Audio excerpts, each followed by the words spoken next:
బైబిల్లోని ఆదికాండము 44వ అధ్యాయము. యోసేపు తన సహోదరుల నిజాయితీని మరియు మారు మనసును పరీక్షించే కీలక ఘట్టాన్ని వివరిస్తుంది. ఈ అధ్యాయం యొక్క ముఖ్య సారాంశం ఇలా ఉంది. యోసేపు తన గృహ నిర్వాహకుడిని పిలిచి తన సహోదరుల గోనెలలో ఆహారాన్ని నింపి వారి డబ్బును తిరిగి అందులోనే పెట్టమని ఆజ్ఞాపిస్తాడు. అయితే అందరికంటే చిన్నవాడైన బెన్యామీను గోనెలో మాత్రము తన ప్రత్యేకమైన వెండి గిన్నెను దాచమని చెబుతాడు.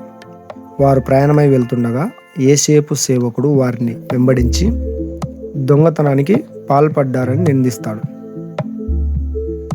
తమ నిర్దోషత్వాన్ని నిరూపించుకోవడానికి సహోదరులు తమ గోనెలను తెరిచి చూపిస్తారు. ఎవరి దగ్గర గిన్నె దొరికితే వారు చనిపోవాలని, మిగిలిన వారు దాసులుగా ఉంటామని వారు సవాల్ చేస్తారు. అయితే ఆ వెండి గిన్నె బెన్యామీను గోనెలో దొరుకుతుంది. దీంతో వారు తీవ్ర దుఃఖంతో తమ బట్టలు చింపుకొని తిరిగి ఐగుప్తుకు వస్తారు.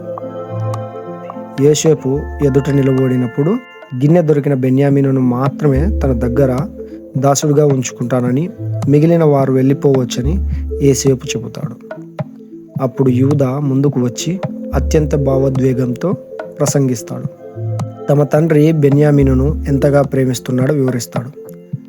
ఇప్పటికే ఒక కుమారుడు కోల్పోయిన తండ్రి బెన్యామీనుకు ఏమైనా జరిగితే దుఃఖంతో మరణిస్తాడని ప్రాధేయపడతాడు. బెన్యామీనుకు బదులుగా తానే దాసుడిగా ఎగుప్తులో ఉండిపోతానని, చిన్నవాడిని తండ్రి దగ్గరకు పంపించమని కోరుతాడు. ఈ అధ్యాయం ద్వారా యోసేపు తన సహోదరులు గతాన్ని గుర్తు చేసుకుని పశ్చాత్తాపపడ్డారో లేదో తెలుసుకుంటాడు. ఒకప్పుడు తన నమ్మివేసిన అన్నలు ఇప్పుడు చిన్న తమ్ముడైన బెన్యామీను కోసం తమ ప్రాణాలను, స్వేచ్ఛను పణంగా పెట్టడానికి సిద్ధపడడం వారిలో వచ్చిన మార్పును సూచిస్తుంది.